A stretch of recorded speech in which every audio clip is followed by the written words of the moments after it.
क्या सुन रहे थे सभी? ऐसे कमाई करो जो साथ में आ जाए, रास्ते में कहीं जरूरत पड़े तो काम में आ जाए। तो अब हम क्या कर रहे थे? वही तो कमाई कर रहे थे जो हमारे साथ जाने वाले।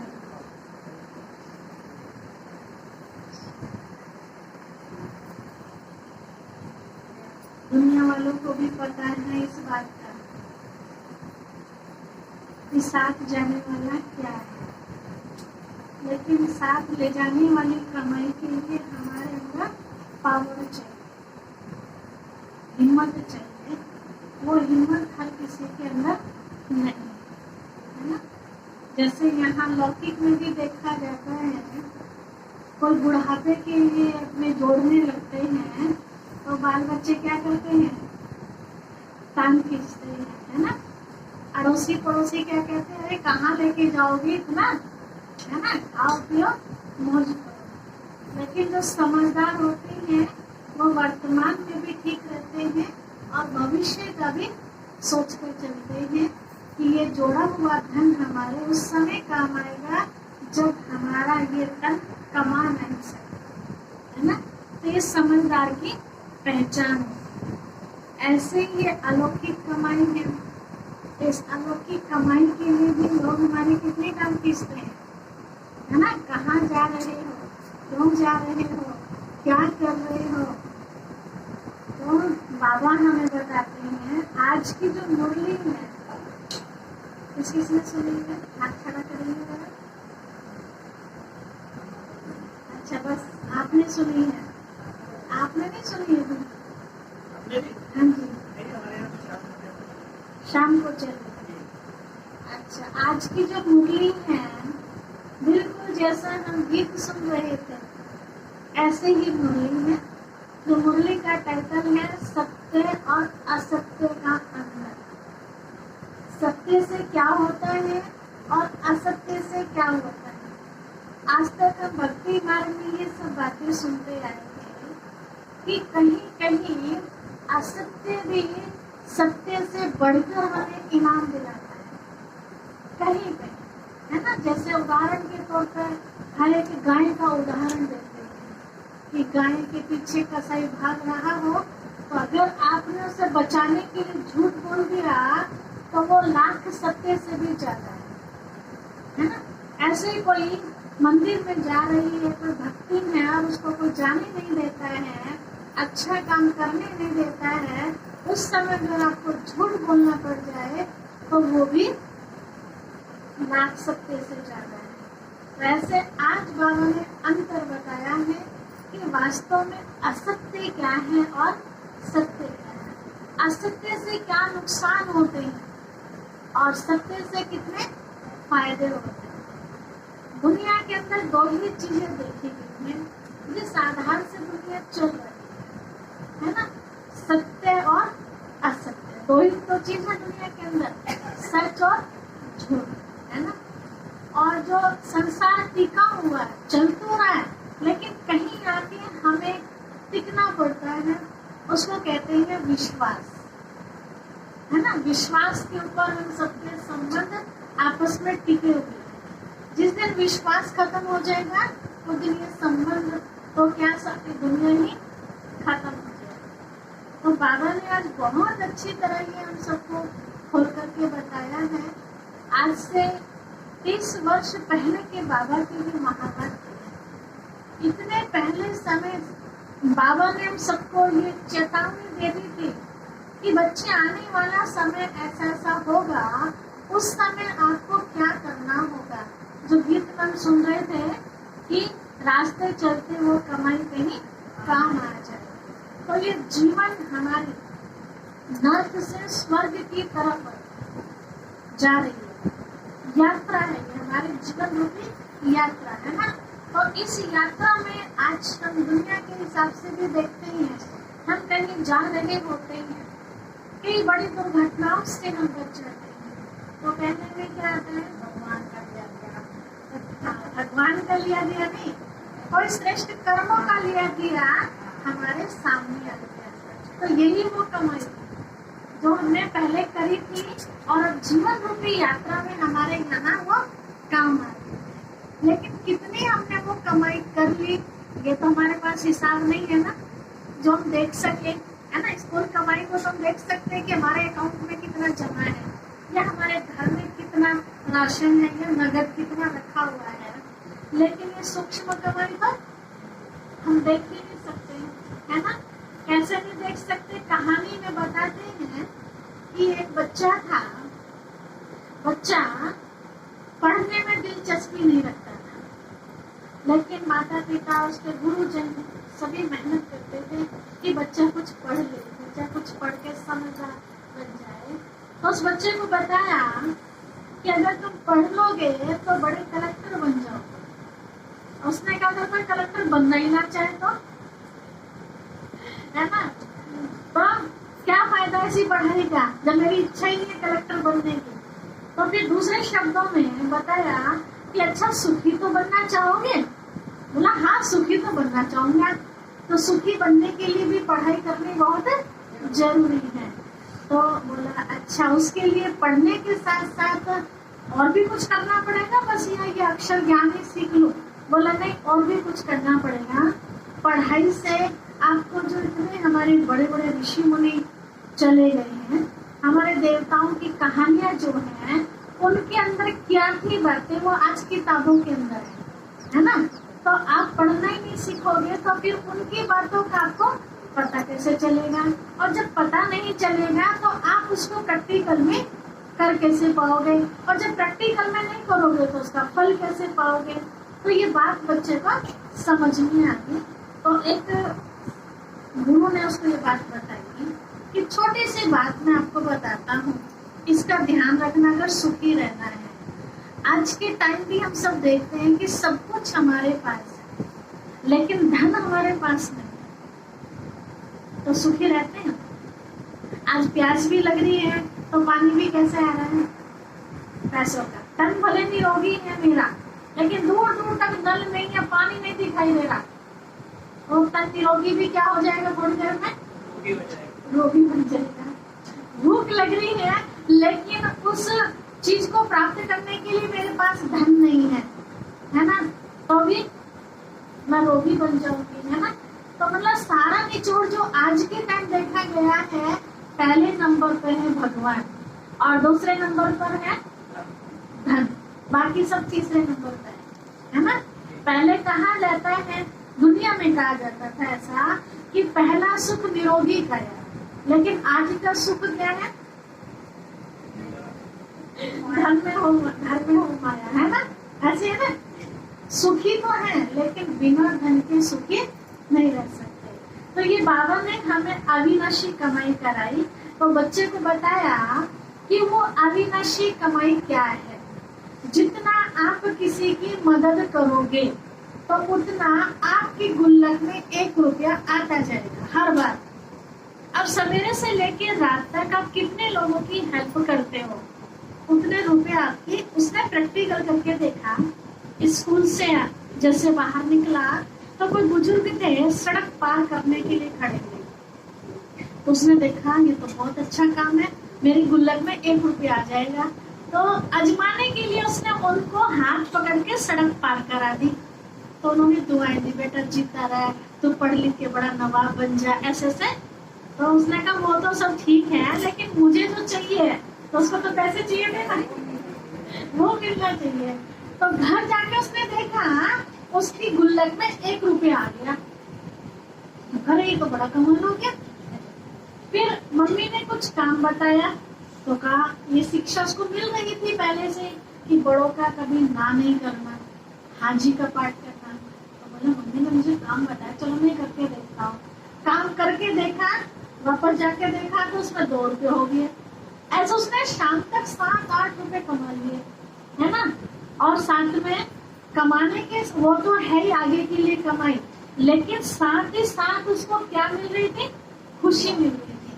तो डबल कमाई होगी ना, वो आगे के लिए। और वर्तमान में अगर हमें सुखी रहना है, निरोगी रहना है, तो उसके लिए चाहिए खुशी। जो बाबा के वाक्यों में भी हम सब सुनते हैं, खुशी जैसे खुराक है, भोजन, ताकतवर चीजें सब एक तरफ है और खुशी एक तरफ है ना। सूखी रोटी खाए और खुश रहे तो वह 108 प्रकार के भोजन भी फेल है उसके आगे, है ना। तो बाबा हमें रोज क्या देता है? जब बाबा की मुरली हम सुनते हैं तो हमें खुशी प्राप्त होती है। उस मुरली को ही जब हम प्रैक्टिकल जीवन में उतारते हैं तो हमारी गुल्लक में एक एक रुपया जुड़ता जाता है। तो वो रुपया ही तो हमारा इमरजेंसी में काम आता है। तो आज के बाबा के महावाक्य बहुत ध्यान से सुनेंगे। 15 दिन पहले बाबा ने बच्चों को बहुत टाइट किया था। एक ही लाइन में बाबा ने सब कुछ कह दिया था। अगर मुरली ध्यान से सुनी हो तो बाबा ने उसमें कहा था, बच्चे अगर आप स्ट्रिक्ट नहीं होते हैं अपने पुरुषार्थ में तो बाप को स्ट्रिक्ट होना पड़ेगा। सुनेंगे ये लाइन, है ना। तो इसी से समझ सकते हैं कि बाबा का अब जो रूप चल रहा है, जब बाबा ब्रह्मा बाबा के शरीर में शुरू में आए थे तो वो बाप का रूप था। जो हमारी दादियां सुनाती हैं कि हम दादियों को कैसे पाला बाबा ने, क्या राजकुमार राजकुमारियां करते होंगे ऐसे ऐसे बाबा ने उनकी पालना की। तो वो बाप का रूप था। फिर बाबा ने टीचर का रूप अपनाया। टीचर के रूप में बाबा ने ज्ञान के गहरे राज खोलने शुरू करे। उसके बाद बाबा फिर गुलजार दादी के शरीर में आने लगे।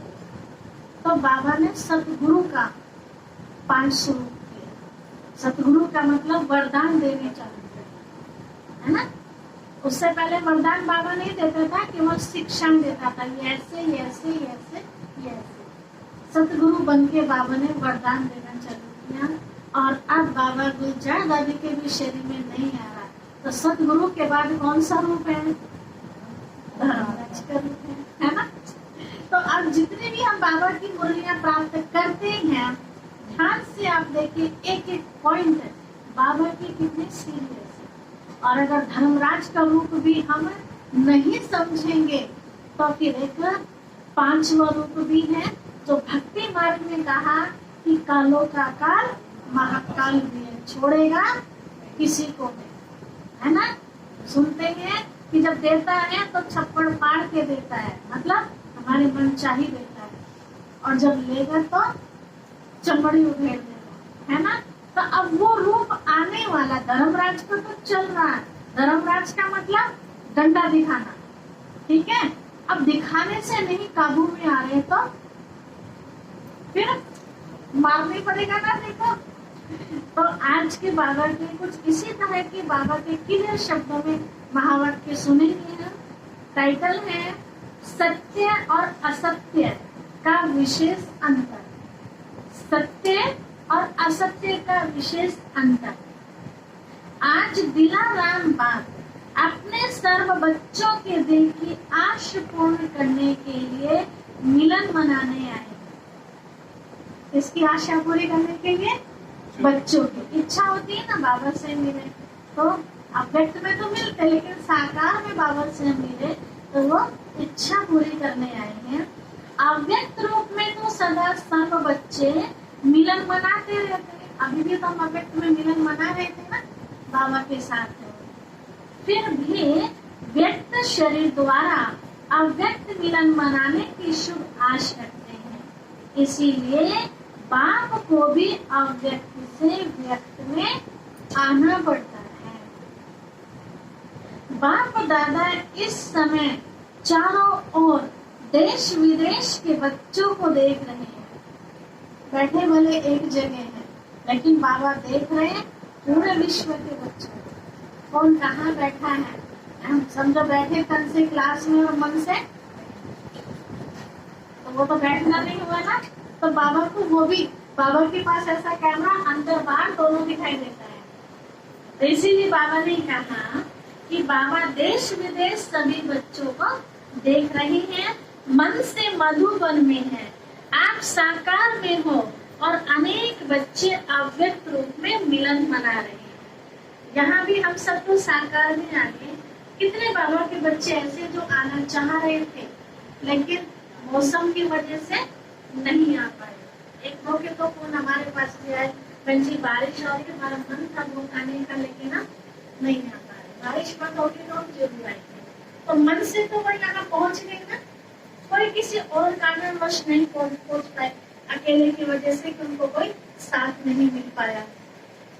तो मन से यहाँ पहुंच गए हैं, साकार में हम सब बैठे हुए हैं।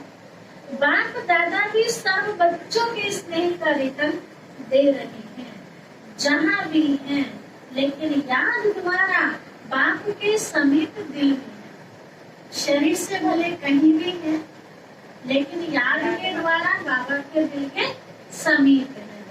सबके स्नेह के सांझ बाप दादा सुन रहे हैं, है ना। हमारे मुख की आवाज केवल चांद तारों तक पहुंच सकती है, लेकिन चांद तारों के बाद हमारे दिल की आवाज पहुंचती है। तो बाबा को कौन सी आवाज सुनाई देती है? दिल की, इसलिए उसे दिलाराम कहा, दिल की पुकार सुनता है। सिवाय बाप के और कोई याद ना आए। बाप जानते हैं कि बच्चों के लिए सिवाय बाप के और कोई याद करने वाला है ही नहीं। बाप के सिवाय हमारे लिए कोई ऐसा है कि सब याद करें, हमारे सब सुख दुख हर चीज की हालचाल लेते रहे, नहीं है ना। सदा इसी स्मृति में रहते हैं कि मैं बाबा का और बाबा मेरा। यही स्मृति सहज भी है और समर्थ बनाने वाली भी है। सहज तो है ही, मैं बाबा का और बाबा मेरा, लेकिन ये याद हमें शक्तिशाली भी बनाती है।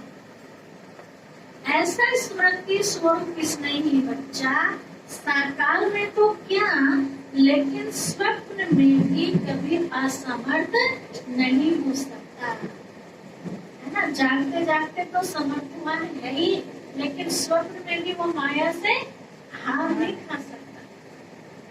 अगर मैं बाबा का और बाबा मेरा इस स्मृति में रहते हैं तो असमर्थ होना अर्थात मेरा बाबा के बजाय और कोई मेरापन आता। अगर शक्ति अनुभव नहीं हो रही है तो इसका मतलब मेरे बाबा की जगह अब कोई और है। अगर मैं दूध पी रही हूँ और देखने में दूध है लेकिन ताकत नहीं मिल रही है, तो इसका मतलब दूध की जगह कुछ और है ना। तो इसलिए बाबा ने कहा फिर मेरेपन बाबा की जगह कोई और मेरापन है। मेरा बाबा यह है मिलन मनाना। अगर एक के बजाय दो मेरा हुआ तो क्या हो जाता? होना चाहिए एक, उसकी जगह अगर दो हो जाते तो क्या होता? क्या होता? मिलना और वह मिलना और वह झमेला। दो हो गए तो क्या हो गया? झमेला हो गया ना, मतलब खींचा तानी, वो उधर खींचेगा, वो उधर खींचेगा, वो उधर नारायण, वो उधर नारायण, तो उलझन में आ गई ना।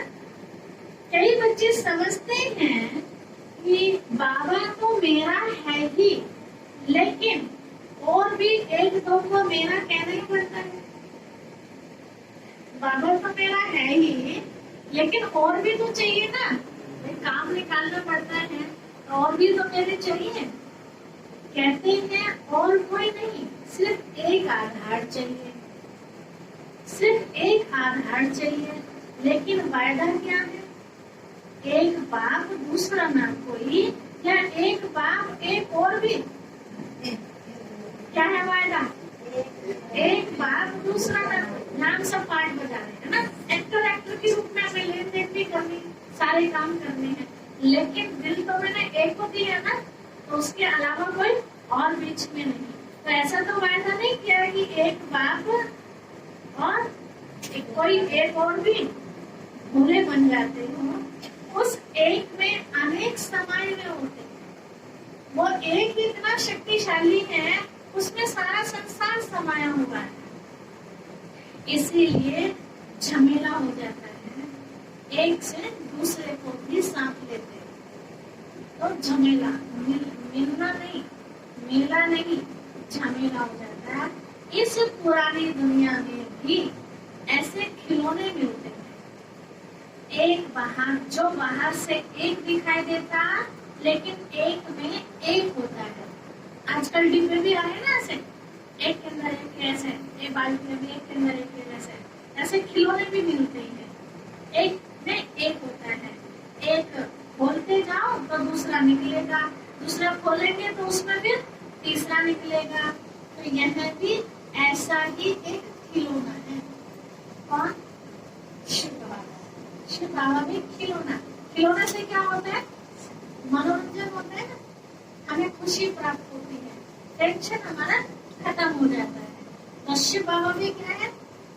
खिलौना ही तो है। ये खिलौना ऐसा है जैसे कुछ भी बना दो, बाकी खिलौने तो आप कुछ भी नहीं बना सकते। अगर गुड्डा है तो वो गुड्डा ही रहेगा, गुड़िया नहीं बनेगा। और गुड़िया है तो गुड्डा नहीं बनेगा, है ना। अगर खरगोश है, आप उसे हाथी बनाना चाहो तो बन जाएगा, है ना। आप उससे फूल बनाना चाहो बन जाएगा। लेकिन बाबा कहते हैं मैं इतना सर्वशक्तिमान हूँ, आप बच्चों के आगे इतना समर्पित हो जाता हूँ, इतना निरंकारी हूँ, आप मुझे जो चाहे और बना सकते, जो संभाल है, दोस्त का, है ना, टीचर का, गुरु का, जो भी अच्छा लगता है उस रूप में आप मुझे परिवर्तन कर सकते हैं। तो ये ऐसा अनोखा खिलौना है, दिखाई एक देता लेकिन अंदर समाई में अनेक। कितने अनेक?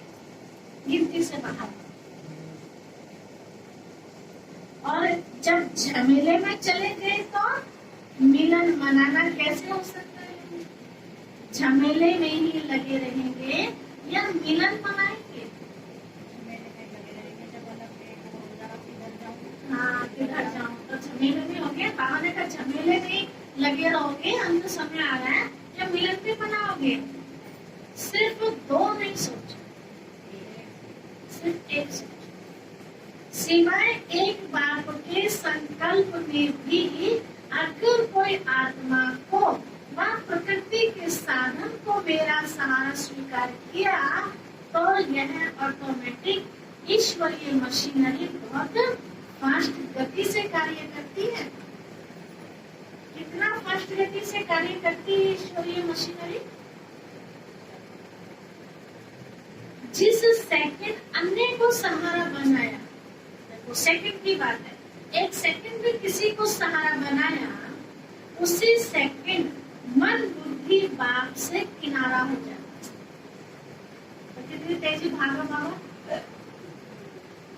अभी सामने बाबा दिखाई दे रहा है, ठीक है, और अभी एक पल के लिए कोई और आ गया तो बाबा गायब।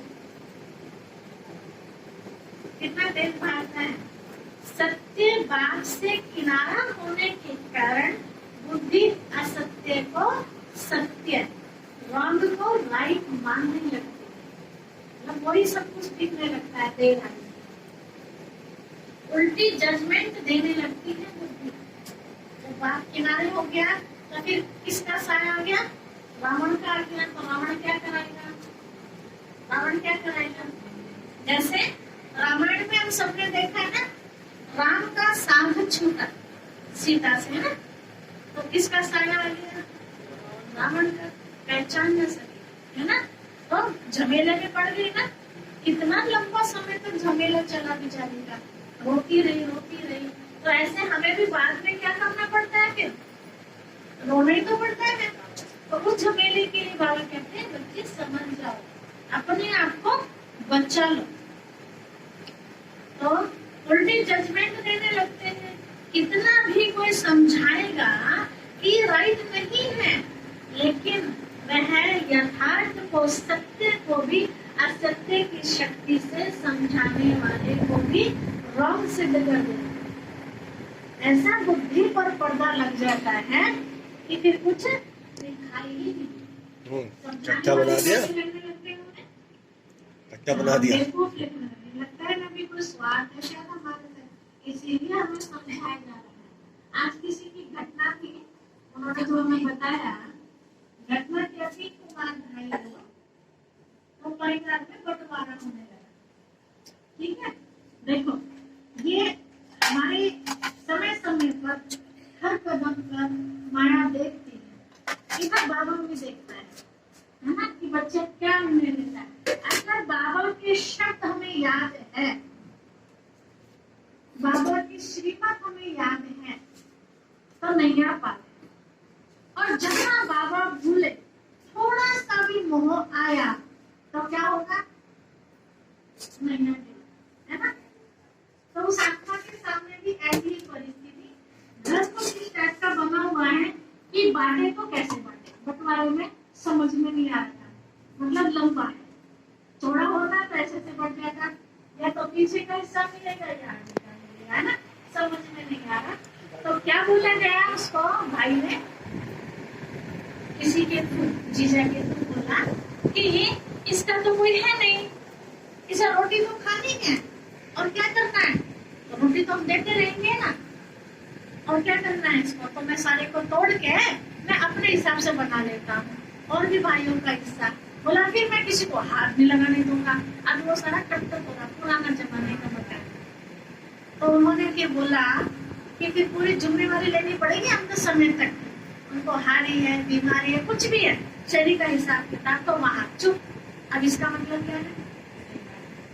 इसका मतलब क्या है? मन में कपट है ना, कि अभी तो अच्छे हाथ पांव चल रहे हैं इसके, है ना, अपने लाइफ को कमाई लेना, ज्यादा भी नहीं कमाता तो, है ना। प्रॉपर्टी जब बैठ जाएगा, बूढ़ा हो जाएगा, कहीं अनाथ आश्रम में, आजकल तो यही चल रहा है ना, वृद्धाश्रम में छोड़ जाओ, कहीं छोड़ जाओ, नहीं तो शांति कर दो। ऐसे कितने भी नष्ट मोह हो रहे, कितने बाबा के बच्चे नष्ट मोह नहीं है, जितने दुनिया वाले लालच में आके उनको प्यार ही खत्म हो जाता है कि मेरा भाई है, मेरा भतीजा है, मेरा ताऊ है, बाबा कुछ नहीं लगता है ना। तो बाबा ने हमें श्रीमत दी हुई है, बाबा ने हमें क्या पाठ पढ़ाया, कोई पर याद आई एक बात, दूसरा ना कोई। बाबा ने क्या बताया हमें, बच्चे 8 पेपर में से एक पेपर आपका वो भी होगा अंत समय जिसको आप अपना समझते हो, चाहे वो ब्लड का ही रिश्ता क्यों ना हो, जिसको आप बहुत नजदीक समझते हैं। ब्लड के रिश्ते में तो बहुत सारे आते हैं ना, बेटा बेटी, बहू पोता पोती सभी आते हैं ना, भाई सभी आते हैं। जिसको सबसे विश्वास वाला आप समझते हैं, वो आपका विश्वासघात है, चाहे पति हो उसमें, चाहे पत्नी हो, बेटा हो, बेटी हो, पोता हो, कोई भी हो, ठीक है। तो ये बाबा की बात हम भूल क्यों जाते हैं? अगर भूल गए तो नुकसान किसका किया? ये बाबा के महावा किया, ठीक है। हाँ, तो फिर उसको सलाह दी गई कि बाबा की श्रीमत क्या कहती है। अगर देखो दुनिया में हम जिसका भी कहना मानते हैं, है ना, वही झूठा है ना हमारी तरफ, लेकिन वो भी सदा नहीं झूठा। हो सकता है वो हमसे पहले शरीर छोड़ के चला जाए, फिर भी हम बेसहारा ही रहे, है ना, कोई भरोसा तो नहीं ना। तो बाबा की श्रीमत पर हम चले तो बाबा हर पल हमारे साथ रहेंगे। तो बाबा कहते हैं बच्चे थोड़ा सा भी कहीं एक के अलावा दूसरा हुआ तो क्या होगा? झमेला। और झमेले में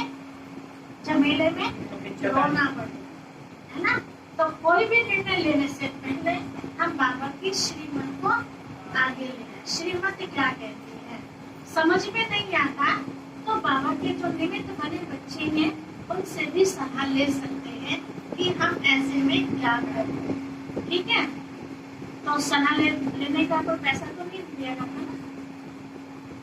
तो बाबा कहते हैं और भी किसी से सलाह नहीं लो, अमृत वेले गए सारी बातें बाबा के सामने, बाबा की याद में जो भी टचिंग होगी वो राइट ही होगी, वो रॉन्ग हो ही नहीं सकती, ठीक है।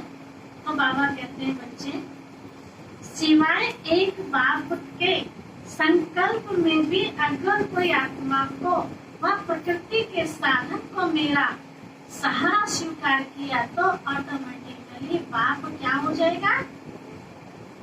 किनारे हो जाएगा। फिर बुद्धि कैसा काम करेंगे? उल्टा समझाएगा।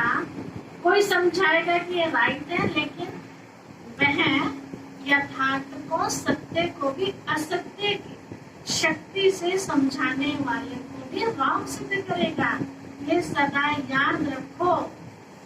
बाबा याद रखने के लिए कह रहे हैं, बच्चे सदा याद रखो कि आजकल ड्रामा अनुसार असत्य का राज्य है।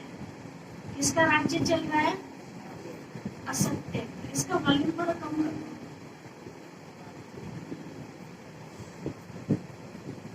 असत्य के राज्य अधिकारी प्रेसिडेंट कौन है? असत्य का राज्य चल रहा है, इसके प्रेसिडेंट कौन है? रावण। उसके कितने शीश है? 10 शीश वाला ये राजा है। ठीक है, तो कितनी शक्ति होगी उसके अंदर? 10 गुना। सत्य के आगे 10 गुना शक्ति ज्यादा है असत्य की। देखो बाबा ने कितना खोल के बताया। अर्थात असत्य की शक्ति कितनी महान है, उसके मंत्री महामंत्री भी बड़े महान हैं। किसके? रावण के। उसके जज और वकील भी बड़े होशियार हैं। भगवान के सामने वकालत करने लगते हैं, मतलब भगवान की बातों में क्यों क्या वकील बनना हो गया ना। इसीलिए उल्टी जजमेंट की पॉइंट्स बहुत वैरायटी और बाहर से मधुर रूप की देते हैं। और रावण के वकील इसीलिए सत्य को असत्य सिद्ध करने में बहुत होशियार होते हैं। ठीक है, वो रावण के वकील को चलो यहाँ के वकील आप देखो क्या करते हैं, असत्य बात को सिद्ध कर देंगे और सत्य को असत्य सिद्ध कर देंगे। लेकिन असत्य और सत्य में विशेष अंतर क्या है? आप सुनेंगे अंतर क्या है? जो सच्चाई है अपने आप में, है ना, हमारे आप के कहने से नहीं, लेकिन जो रियलिटी है उसमें अंतर क्या है? असत्य की जीत अल्पकाल की होती है। असत्य की जो जीत है वो थोड़े समय की होती है,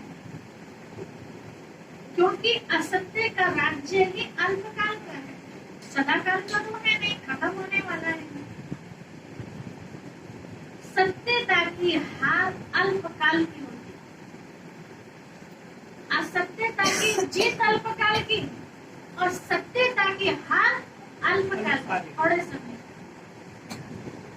अल्पकाल की और जीत सदाकाल की होती है। असत्य के अल्पकाल के विजयी उस समय खुश हो,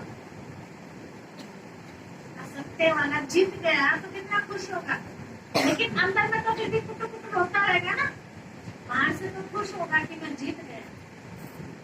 जितना थोड़ा समय खुशी मनाते वह अपने को राइट सिद्ध करते, तो समय आने पर असत्य के अल्पकाल का समय समाप्त होने पर जितने असत्यता के वश मौज मनाई उतने 100 गुना, देखो 10 गुना भी नहीं, उतने 100 गुना सत्यता की विजय प्राप्त होने पर पश्चाताप करना ही पड़ता है। कितना भारी नुकसान किया।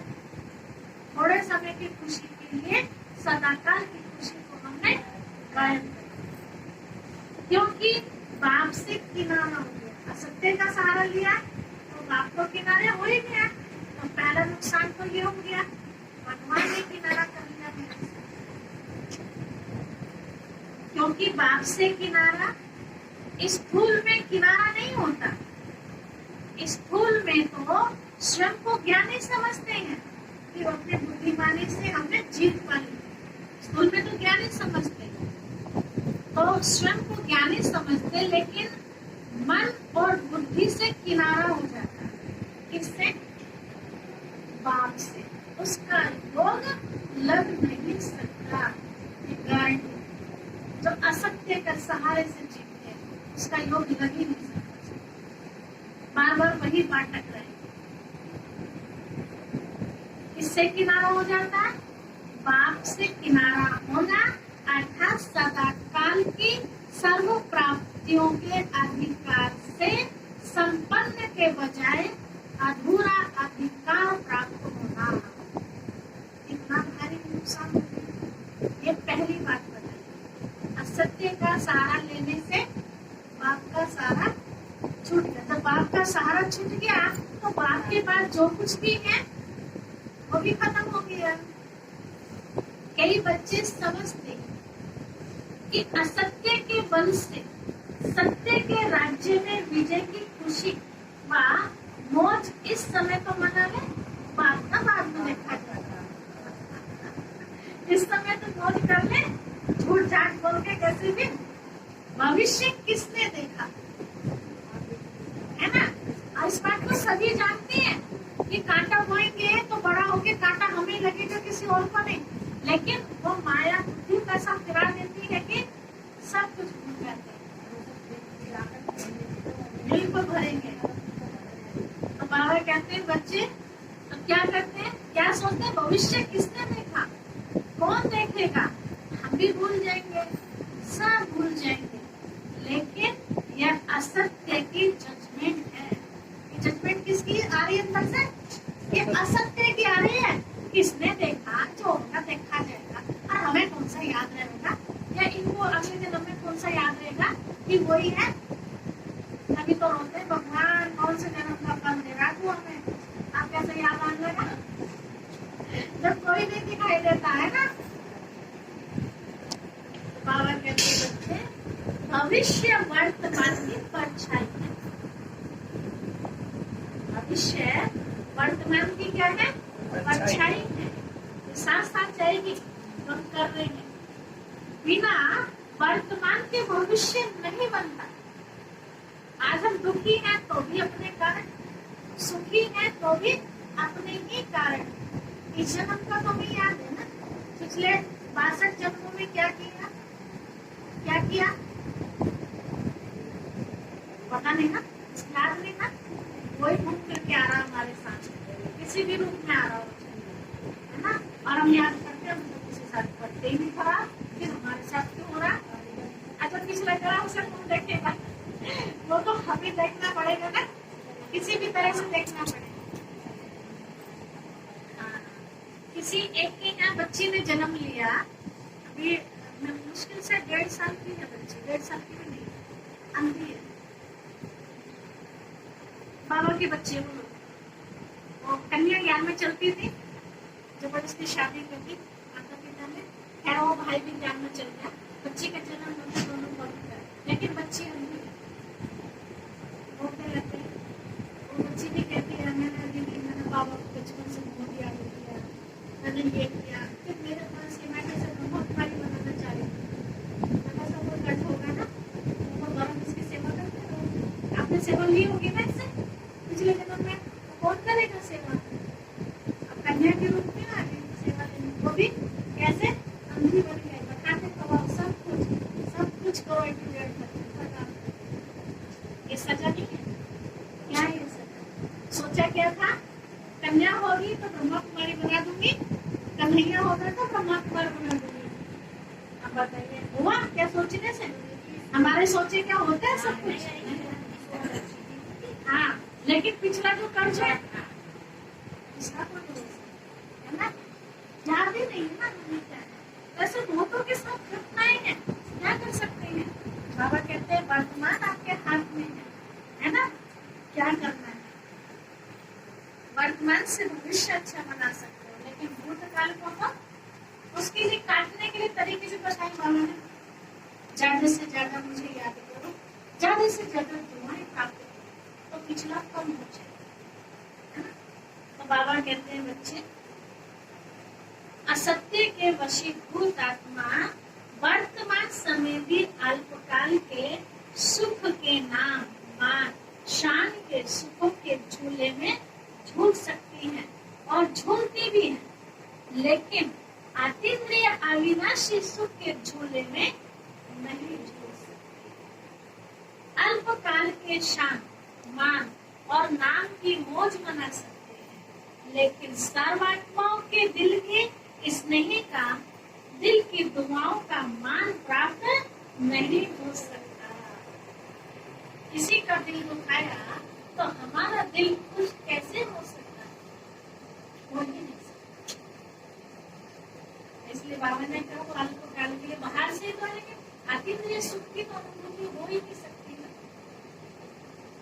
दिखावा मात्र मान पा सकते हैं, लेकिन दिल से मान नहीं पा सकते।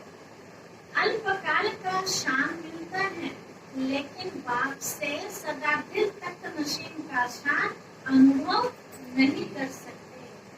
असत्य के साथियों द्वारा नाम प्राप्त कर सकते हैं। जो उनके साथ शामिल होंगे वो भी तो वाह करेंगे, लेकिन जो सत्य होंगे वो थोड़ी तो वाह करेंगे। या कुछ तो ऐसे होते हैं जो बोल ही रहते हैं, कुछ चुप रह जाते हैं, बेचारे बोल नहीं पाते, लेकिन जानते तो सब कुछ है कि आखिर सत्य क्या है। तो इसलिए बाबा ने कहा कि असत्य के साथियों द्वारा नाम प्राप्त कर सकते हैं, लेकिन बाप दादा के दिल पर नाम नहीं प्राप्त कर सकते। बाबा के दिल पर नाम किसका लिखा जाएगा? सत्य, क्योंकि बाप दादा से किनारा है।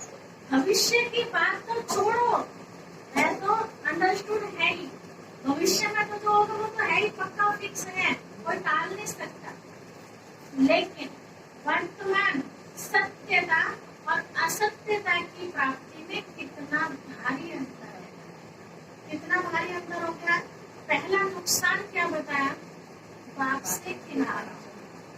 दूसरा, बाप से जो प्राप्तियां होने वाली हैं उससे किनारा हो जाएगा। तीसरा, अतीन्द्रिय सुख का जो अनुभव होना चाहिए, सदा काल की प्राप्ति होनी चाहिए, उससे वंचित हो जाएंगे। और चौथा, अनेकों की जो दुआएं मिलने वाली होती है उससे वंचित हो जाएंगे। तो कितने सारे 4-5 तरह के नुकसान वर्तमान के हैं, भविष्य के तो है ही, जो है ना। और जिनको पता है उनकी नजरों से गिर जाएंगे। नजर में उठने के लिए तो मेहनत करते हैं लोग बार, और जो एक बार नजर से ऐसे गिरा उठ जाएगा, लेकिन नजरों से गिरा कभी नहीं, है ना। इस बात का हम ध्यान रखें। उसके लिए कितना भी हमें सहन करना पड़ जाए, कितना भी एडजस्ट करना पड़ जाए, लेकिन नजर से ना गिर जाए किसी की, इस बात का जो नजरों में उठा रहता है वो 10 बार गिर के भी समझ जाएगा, और जो एक बार नजरों से गिर गया वो समझ के भी नहीं समझेगा। रोने के सिवा उसके आगे कुछ नहीं होगा। तो इसीलिए बाबा ने कहा, बच्चे तो असत्य और सत्य की प्राप्ति में कितना अंतर है, समझ लिया? पूछ रहे बाबा। तो अगर थोड़ा भी हमने कहीं असत्य का सहारा लिया है तो आज क्या करते हैं उसको? अगर केस भी चल रहा है हमारा आपस में, किसी के साथ केस भी तो होते हैं, सास बहू का केस चल रहा है ना, किसी का पड़ोसी का केस चल रहा है, दोस्त का केस चल रहा है, किसी भी कारण केस चल रहा है, नेतागिरी में उठ जाते हैं तो केस चल जाते हैं, किसी भी कारण से किसी का केस चल रहा है। अगर मैंने झूठा केस लगाया हुआ है तो आज ही मैं उसको रफा दफा करूँ। इसमें हमारी अपनी केस हम वापस थोड़ी देर के लिए दुनिया में यही तो होगा कि देखा झूठे थे ना तभी तो केस ले लिया, उनके सामने थोड़ी देर के लिए झूठे सिद्ध हो जाएंगे, कोई परवाह नहीं, लेकिन उसके आगे उसके दिल पे तो सत्य की जीत है ना। तो बाबा हमें यही तो समझाना चाह रहा है कि एक बार हम लोगों की चढ़ाई में कर देते हैं, है ना, दूसरों को, अरे तुमने क्यों नहीं करा, तुम ऐसा कर दो ना इनके साथ, इन्होंने तुम्हारे साथ ऐसा करा है, तुम ऐसा कर दो, तुम ऐसा कर दो, तुम ऐसा कर दो। अपना दिमाग काम नहीं करता, दूसरों के कहने पर हम वो काम कदम उठा लेते हैं। पछताना फिर किसको पड़ता है? पछताएंगे तो वो भी, सजा तो उन्हें भी मिलेगी जिन्होंने उभारा हमें, लेकिन उससे ज्यादा क्योंकि वो केवल सलाह देने वाले, प्रैक्टिकल करने वाली मैं हूँ, है ना।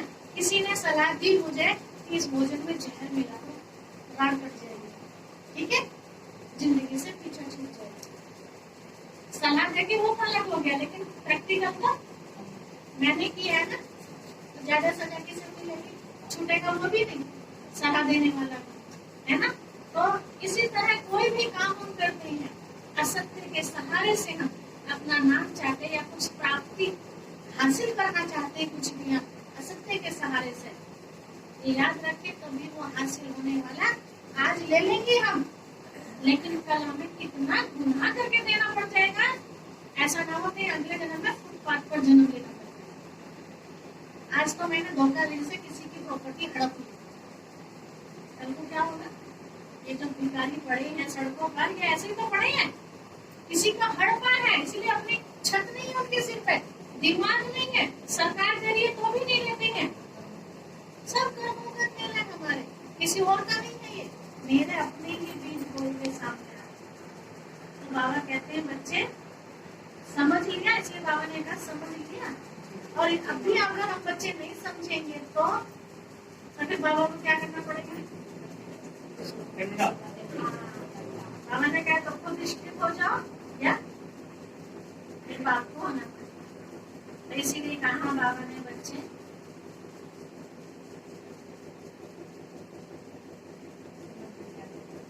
समझ लिया।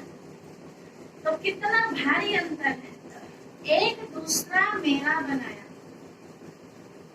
अब ये तो सत्य सत्य की परिभाषा बाबा ने खोली हमारे सामने। अब बात आए एक के अलावा दूसरे को हमने अपना लिया। जैसे बाप को सही तरीके से नहीं पहचान पा रहे ना, ऐसे रावण को भी सही तरीके से नहीं, वो क्या क्या रूप धारण करके आता है, सीताएं बेचारी पहचान ही नहीं पाती, उसके चक्कर में आ जाती है। जैसा है वैसे सदा नहीं जानते हो, कभी भूल जाते हो, कभी जानते हो। राज्य अधिकारी है तो यह ताकत कम होगी, चाहे झूठा हो चाहे सच्चा हो, लेकिन राज्य तो है ना, इसीलिए अपने को चेक करो, दूसरों को नहीं। आजकल दूसरों को चेक करने का अनादि है, शिव अनंत है, जीवन मधुमन। लेकिन होता क्या है, दूसरों को चेक करते हैं, अपने को चेक नहीं कर पाते। ठीक है, चेक करो।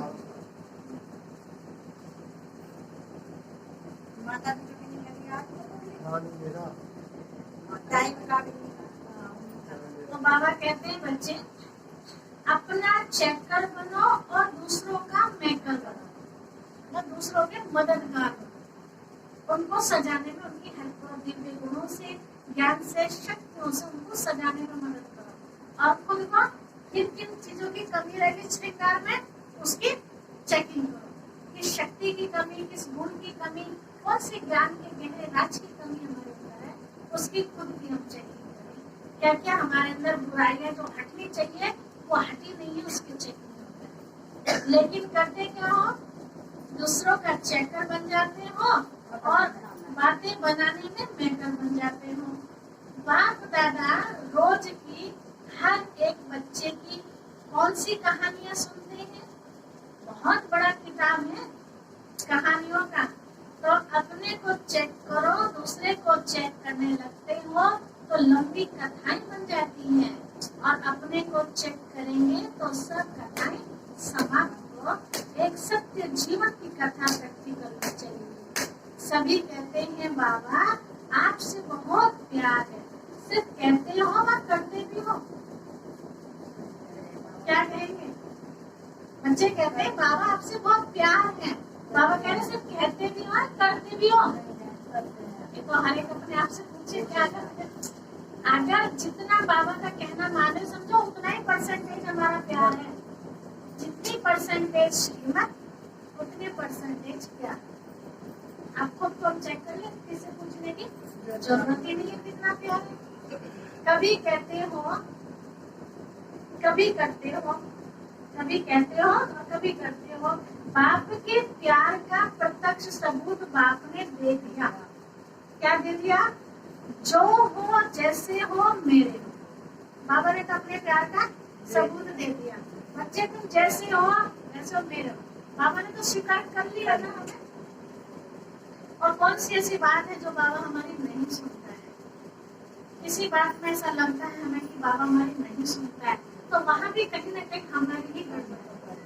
बहुत सूक्ष्म तरीके से अगर हम चेक करेंगे तो हमें समझ में आ जाएगी। तो बाबा कहते हैं अभी बच्चों को सबूत देना है। क्या सबूत देना है? बाप कहते हैं जो हो जैसे हो मेरे हो, और आप क्या करेंगे? वह सब आप हो। ऐसे नहीं, थोड़ा थोड़ा आप भी हो, बाप से भी प्यार है, लेकिन कभी कभी असत्य के राज्य के प्रभाव में आ जाते हैं। तो क्या कहेंगे? क्या कहेंगे? असत्य के प्रभाव में आगे तो 100% तो प्यार नहीं कहेंगे। 100% प्यार होगा तो दूसरे का प्रभाव आ ही नहीं सकता। अच्छा, ओम शांति। बाबा वरदान दे रहे हैं, चारों ओर के यथार्थ सत्य को परखने वाले, याद किया, चारों ओर के यथार्थ सत्य को परखने वाले सच्चे बाप के सच्चे बच्चों, सत्य के ऊपर कुंडली चल रही ना, झूठे बच्चों को याद प्यार नहीं करते बाप, सच्चे बाप के सच्चे बच्चों को सर्व स्नेह में समाये हुए श्रेष्ठ आत्माओं, सर्व सदा वायदे को निभाने वाली समर्थ आत्माओं, वायदा करने वालों को नहीं, निभाने वालों को, समर्थ आत्माओं को, सर्व यथार्थ परखने वाली शक्तिशाली आत्माओं को, इसको बावन को परखने वाले, सर्व याद और सेवा में निर्विघ्न रहने वाले, सदा साथ और समीप रहने वाले बच्चों को याद प्यार और नमस्ते। हम तुम्हारी बच्चों के लिए तुम्हारी माता पिता बाप दादा को याद प्यार मानेगा। नमस्ते नमस्ते। देगा तो इतना खजाना है, एक एक बात ऐसे समझाता है तो, और हम नहीं समझेंगे तो इसका भी हमें हिसाब देना पड़ेगा।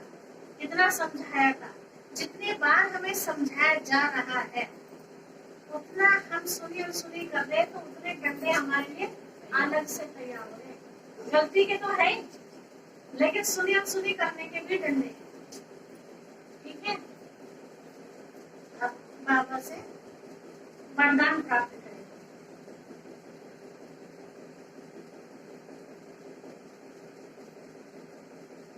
परखने की शक्ति द्वारा कुसंग व व्यर्थ संग से बचने वाले शक्तिशाली आत्मा को, परखने की शक्ति द्वारा, इसके साथ बात करने से, क्या बात करने से नुकसान हो रहा है या फायदा हो रहा है, तो ये भी तो परख चाहिए ना हमारे अंदर।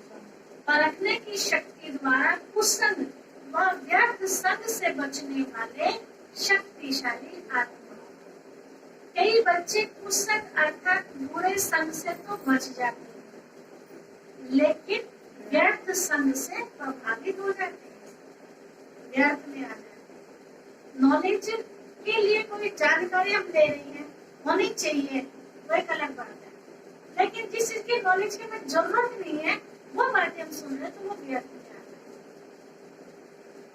तो कुसंग से तो बच गए, लेकिन व्यर्थ संग से प्रभावित हो जाते हैं, क्योंकि व्यर्थ बातें रमणीक और बाहर से आकर्षित करने वाली होती है। इसीलिए बाप दादा की शिक्षा है, ना व्यर्थ सुनो, ना व्यर्थ बोलो, ना व्यर्थ करो और ना व्यर्थ देखो, ना व्यर्थ सोचो।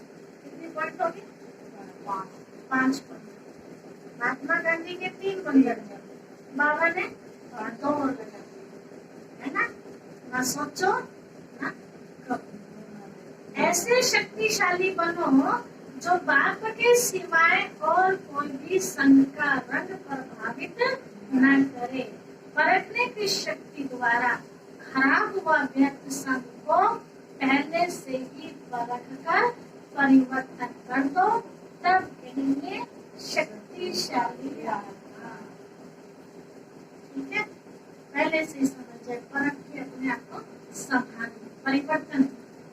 स्लोगन है, सदा हल्केपन का अनुभव करना है तो बालक और मालिकपन का बैलेंस। सदा हल्केपन का अनुभव करना है तो बालक और मालिकपन का बैलेंस। कहीं सलाह देनी पड़ जाए तो क्या बन जाओ, मालिक बन जाओ, ठीक है। और फिर तुरंत क्या बन जाओ, बालक, क्योंकि जरूरी थोड़ी कि हमने जो सलाह दी वो मानी जाएगी।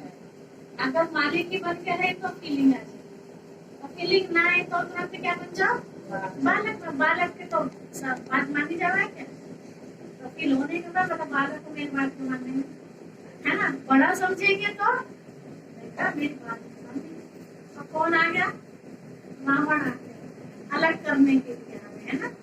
तो इन बातों को हमें ध्यान रखना। ये शब्द बाबा हमें बार बार याद दिलाते हैं।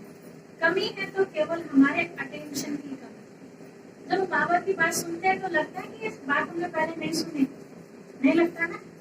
सुनते कभी कोई पॉइंट हो तो बातें कर लगे, लेकिन हमें लगता है कि बात हमने सुन रखी है, लेकिन अंदर उतार नहीं रखी। इसीलिए हमें बार बार बाबा को सुनाने के लिए मेहनत करनी पड़ेगी, तो मेहनत का भी हिसाब देना पड़ेगा। तो क्या थे बाबा के आज के महावाक्य, सत्य और असत्य का विशेष अंतर। तो क्या अंतर बताया था, पहले तो बाप से नहीं आ रहा है। अगर असत्य का सहारा लिया तो बाप से किनारा, और सत्य तो दूसरा है, सत्य नहीं मेरे बाबा के एक दूसरे को बना बना दो। हाँ जी, अगर सत्य है तो लोगों के दिलों को भी आप जीत लेंगे, और लोगों से जो दुआएं प्राप्त होने वाली है वो दुआएं भी प्राप्त करेंगे। बाप साथ है तो बाप के पास जो प्राप्तियां हैं वो प्राप्तियां भी हमारे साथ रहेंगी। दूसरा, सत्य से जो हमें सदा काल का सुख मिलने वाला, वर्तमान में जो अतीन्द्रिय सुख, वर्तमान में भले हम खाली हो गए सत्य के कारण, है ना, लेकिन अंदर से तो आत्मा भरपूर है ना। और जो असत्य का सहारा लेके जीत जाती है वो बाहर से जीत जाती है ना, बोल पाला, लेकिन अंदर से वो आत्मा बिल्कुल खाली रहती है। है, वो अल्पकाल के लिए। वो अल्पकाल के लिए, है ना। कितना भारी नुकसान। और बाबा ने कहा वायदा किया है, कौन सा, एक बार दूसरा नहीं। या कभी कभी दूसरा भी चलेगा, नहीं चले। नहीं चलेगा, है ना। तो बाबा ने कहा वो मेले के बदले क्या हो जाएगा फिर, झमेला। और झमेले में तो हमेशा रोना ही पड़ता है, तो रोना ना पड़े, है ना। तो बाबा मुरली में गीत सुनाते हैं ना, हमें बचपन के दिन भूलना, आज हंसे कल भूलना न देना। तो बचपन के दिन वो मतलब बाबा के जो बने बने थे, हमें कितना उमंग था, बस बाबा ने जो कहा लोगों से भी हम बाहर जाके वही चर्चा करते थे, आज हम ये सुन गए, आज हम ये, तो वही नशा बरकरार हमारा अंत तक चलता है। इसका हमें